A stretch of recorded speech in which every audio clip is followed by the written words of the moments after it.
গাইবান্ধা সাদুল্লাপুর উপজেলায় জুয়া ও নেশার টাকা না পেয়ে বৃদ্ধ বাবাকে বেধড়ক মারপিটের অভিযোগ উঠেছে বকাটে ছেলে আশিকুর রহমানের বিরুদ্ধে। ছেলের এলোপাতাড়ি মারপিটে গুরুতর আহত বাবাকে স্থানীয়রা উদ্ধার করে চিকিৎসার জন্য দ্রুত সাদুল্লাপুর উপজেলা স্বাস্থ্য কমপ্লেক্সে ভর্তি করে। সেখানে তিনি ৯ দিন চিকিৎসা সেবা নেন।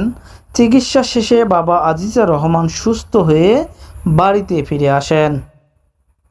এরপর গত ৪ মে আশিকুর রহমানকে অভিযুক্ত করে নলডাঙ্গা ইউনিয়ন পরিষদ গ্রাম আদালতে বাবা আজিজা রহমান বাদী হয়ে একটি মামলা রুজু করে।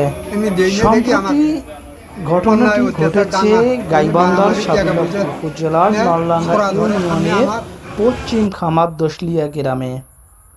এদিকে ভুক্তভোগী অসহায় বৃদ্ধ বাবার অভিযোগ ৯ দিন হাসপাতালে চিকিৎসা নিয়ে বাড়িতে ফিরে অবাধ্য ছেলের বিচারের দাবিতে স্থানীয় চেয়ারম্যান মেম্বার ও থানা পুলিশের শরণাপন্ন হলেও আজও কোনো সুবিচার মেলেনি তার ভাগ্যে।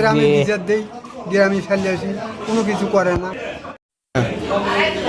কাউন্সিলে বিচার দিচ্ছি, সেখানেও আমার বিচার করে না। সেখান থেকে আমি থানায় গেছি, থানায়ও আমার কোনো বিচার সুরাট আনে না। আমরা যাইতেছি কিন্তু আসে না। কয়দিন হয়েছে?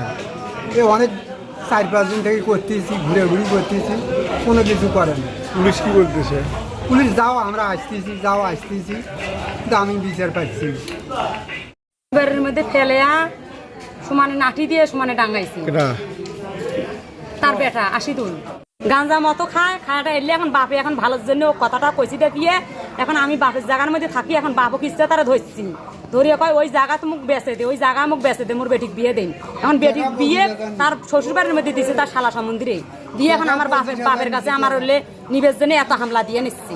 বন্ধক থুইছি, থুয়ে এই টাকা বাপের ঠাই বেটাই নিচ্ছি। জমিনখানে আমার দেয় না দেখে আমার বাপকে দেখা করে নির্যাতন করিয়ে ভুঁইয়ের মধ্যে মারছি।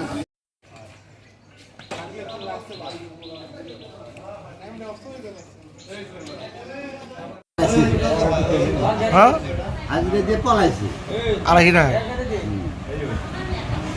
আজকে তো প্রথম আজকে